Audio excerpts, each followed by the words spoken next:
Good morning from Cherrapunji. আজকে চতুর্থ দিনের সকাল। আজকেই আমাদের এখানে শেষ দিন। আমরা আজকে সাইট সিন করতে করতে বেরিয়ে যাব কামাখ্যা।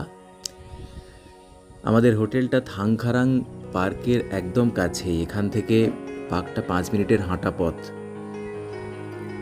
কিন্তু হাতে সময় একদমই নেই, তাই এবারে আর পার্কটা দেখা হলো না। আপনারা কিন্তু এটা মিস করবেন না। ওই দূরে দেখা যাচ্ছে বাংলাদেশের প্লেন, একটু কুয়াশা মাখা, সেই জন্য বোঝা যাচ্ছে না। ওই নিচের জায়গাটাই হচ্ছে বাংলাদেশের সমতল ভূমি। গেছিলাম একটু হাঁটতে হাঁটতে, কিন্তু পার্কটা তো খোলে 9টায়, তাই আমাদের আর দেখার সুযোগ হবে না। আমরা বেরিয়ে যাব কামাখ্যার উদ্দেশ্যে। চলেছি চেরাপুঞ্জি শিলং হাইওয়ে দিয়ে। হাইওয়ের পাশেই একটা ভিউ পয়েন্ট আছে, আমরা টুক করে দাঁড়িয়ে একটু দেখে নিলাম। ভিউ পয়েন্টের নাম হচ্ছে মাওদক ডেমপে ভ্যালি। এখান থেকে ভি শেপ যে ভ্যালিটা খুব সুন্দর দেখা যায়, খুব সুন্দর ন্যাচারাল বিউটি। রাস্তার ওপর থেকেই ভালোই দেখা যাচ্ছে, কিন্তু তবুও নিচে একটা সুন্দর করে ভিউ পয়েন্ট করা আছে, সেখানটা তো একটু নেমে দেখবো আমরা।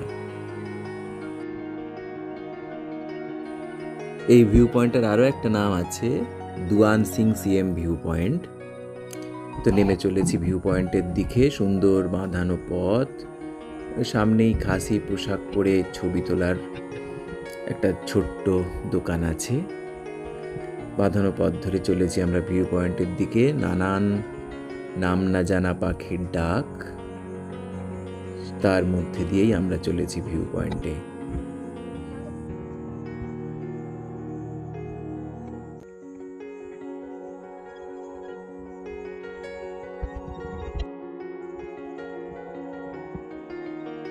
চলে এসেছি ভিউ পয়েন্টে। সুন্দর ভ্যালিটা দেখা যাচ্ছে, চারিদিকে সবুজের সমারোহ। ভালো, বেশ ভালো। ছবি তুলতে তুলতে আপনার যে অনেকক্ষণ সময় কেটে যাবে।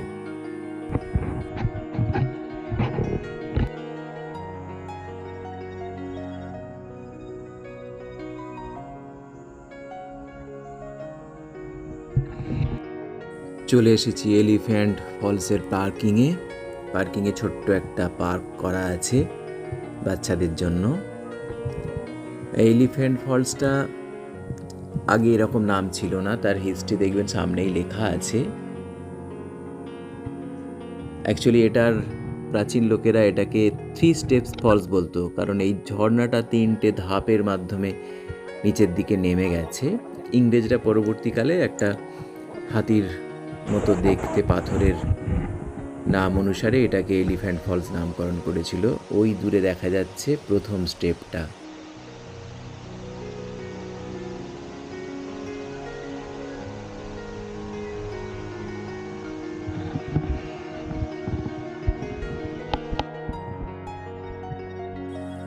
প্রথম স্টেপটা দেখে আমরা এবার নেমে চললাম দ্বিতীয় স্টেপের দিকে।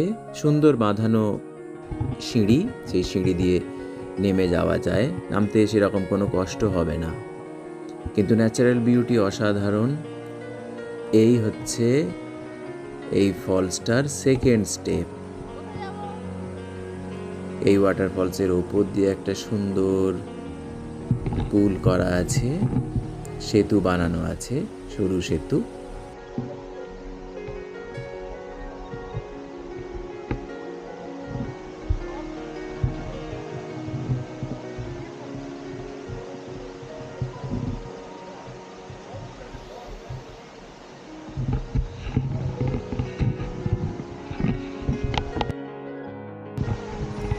সেকেন্ড স্টেপ দেখে এখন আমরা নেমে চলেছি একদম নিচে থার্ড স্টেপের দিকে।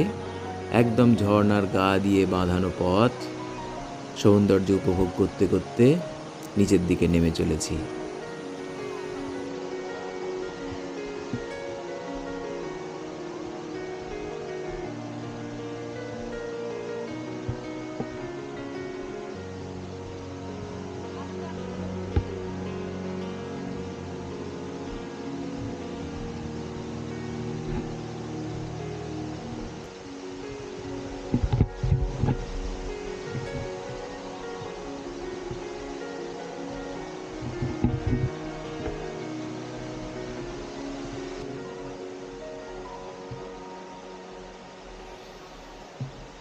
নেমে এসেছি ঝর্ণার একদম নিচে, অর্থাৎ থার্ড স্টেপে।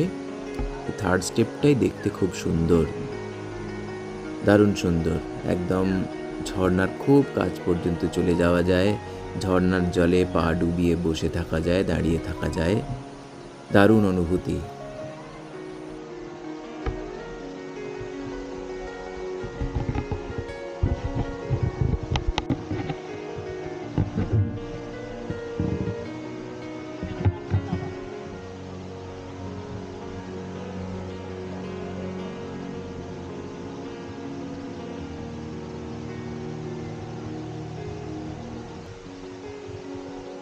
এই জলপ্রপাতটি 3টে ধাপে নিচের দিকে নেমে এসেছে, তাই প্রাচীনকাল থেকেই খাসি লোকেরা এটিকে 3 স্টেপস ওয়াটারফলস বলে।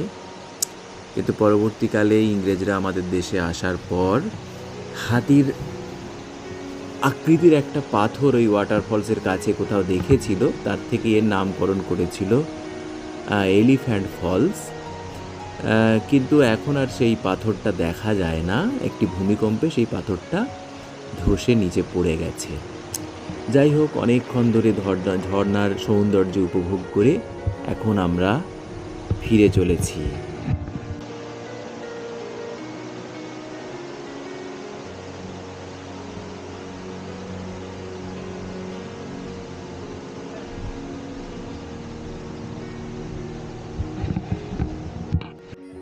পথে দেখা এই ছোট্ট বন্ধু কাঠবিড়ালির সঙ্গে এই বন্য পরিবেশে সে আপন মনে তার খাবার খেয়ে চলেছে, কোনো রকম ভয় ডর ছাড়াই।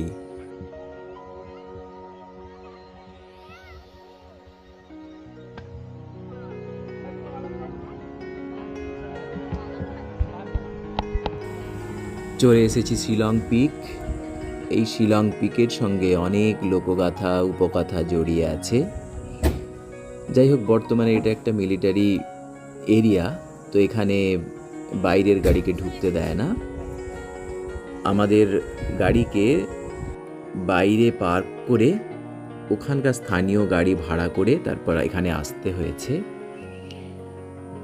তো এই শিলং পিক থেকে নিচে শিলং শহরটাকে সুন্দরভাবে দেখা যায়। আর এই শিলং পিক হলো এইখানকার সবচেয়ে উঁচু জায়গা।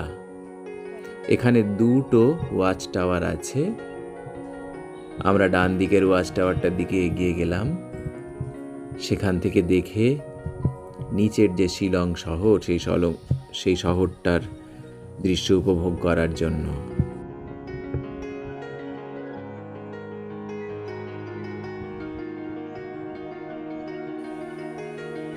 ওই নিচে শিলং শহর, পাহাড় দিয়ে ঘেরা একটা বৃষ্টিচ্ছায় অঞ্চল। চেরাপুঞ্জিতে যেখানে পৃথিবীর মধ্যে সর্বাধিক বৃষ্টিপাত হয়, সেই অনুযায়ী শিলংয়ে কিন্তু বৃষ্টির পরিমাণ একদমই কম, কারণ এটা পাহাড়ের উল্টো দিকের ঢালে অবস্থিত। মেঘালয়ের স্পেশাল ঝাল লঙ্কা, প্রচণ্ড ঝাল। স্যালাডের সঙ্গে একটুখানি আমার মুখে চলে গেছিল, তো মুখ তো জ্বলে যাওয়ার উপক্রম। যাই হোক, বাড়ির জন্য স্মারক হিসাবে কিছু নেওয়া হলো। চলে এসেছি উমিয়াম লেক, স্থানীয় ভাষায় বড়া পানি। যাবার দিনও দেখে গেছিলাম, ফেরার পথে আবার একই পথে ফিরছি, কিন্তু দেখে লোভ সামলাতে পারলাম না, আবার দাঁড়িয়ে পড়েছি। অসাধারণ সুন্দর এখানকার ভিউ। সূর্য ঠিক অস্ত যাচ্ছে, সেই অবস্থায় সূর্যের আলো সবে পড়েছে হ্রদের জলে, দারুণ দেখাচ্ছে। উমিয়াম লেকের একদম পাশ দিয়ে চলেছি। এরপরে আর কোনো সাইট সিন নেই। এরপর যাব আমরা সোজা কামাখ্যা হোটেল, সেখানে রেস্ট নিয়েই মাকে দর্শন করতে। দেখা যাক ঠিক সন্ধ্যের সময় শহরের যানজট পেরিয়ে কতক্ষণে হোটেলে পৌঁছই। শেষ পর্যন্ত রাত্রি 8টায় হোটেলে পৌঁছলাম। এবার পরের প্রস্তুতি মাকে দর্শনের, সেটি আগামী পর্বে।